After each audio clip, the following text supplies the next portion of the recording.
right, peace and blessings, everybody. It's February 20th, the year 2018, and we've got a friend of mine received a letter from Kevin Massey. We've also written him several letters. He's in a Seagoville, Texas prison. We've offered to go visit him. That hasn't happened yet. I know that his release date keeps getting pushed further and further out, but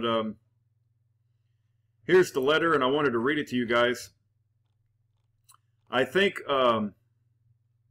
my friend found a write-up about Kevin Massey from the Southern Poverty Law Center, which I consider one of Satan's minions. But let's read the Southern Poverty Law Center, and then let's read the response that Kevin Massey wrote. It's titled, Hate Watch, Texas Border Militia Leader Sentenced to Prison.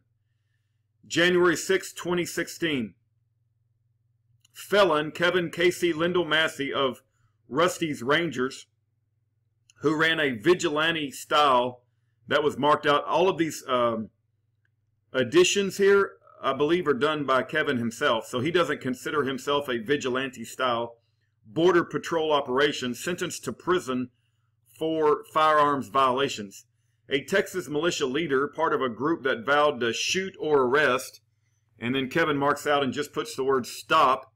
Anyone caught crossing into the United States from Mexico will spend 41 months in a federal prison after being convicted of being a felon in possession of firearms. Kevin Casey LYNDEL Massey, 48, of Quinlan, Texas, was identified by authorities as a member of Rusty's Rangers militia, also known as Rusty's Regulators. The ragtag militia, and he calls it the state militia, set up a base camp called Camp Lone Star near Brownsville, Texas in 2014 and ran a vigilante-style, he marks that out, border patrol operation looking for people illegally entering the United States. On August 31st of that year, U.S. Border Patrol agents conducting routine patrols came across Massey and another member of Rusty's Rangers, John Frederick Forrester. A federal agent shot at but did not hit Forrester when he initially refused to drop his firearm. That was marked out by Kevin.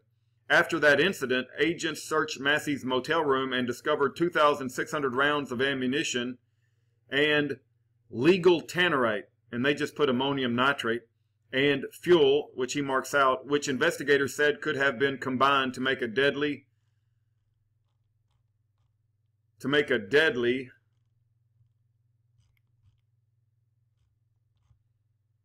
well, anyway, you get the picture here. It appears that there's 2 pages.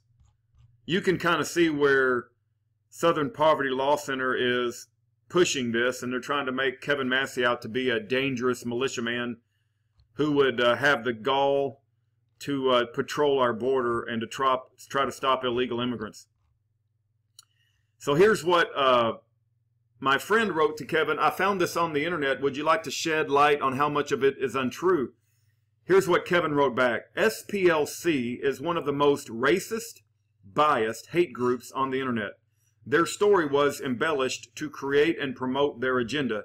You can learn more reliable and factual info at www.outpost-of-freedom.com under Camp Lone Star.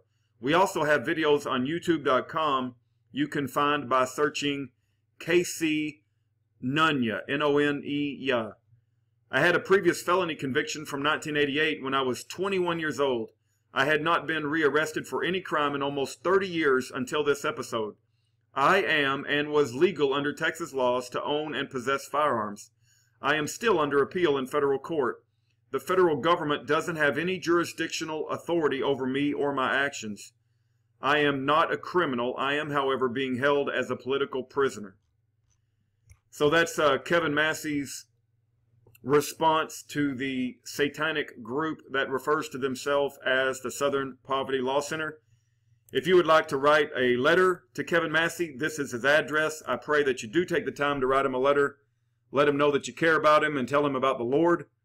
And we've got his address on yearofjubilee.com as well. Thank you for your time.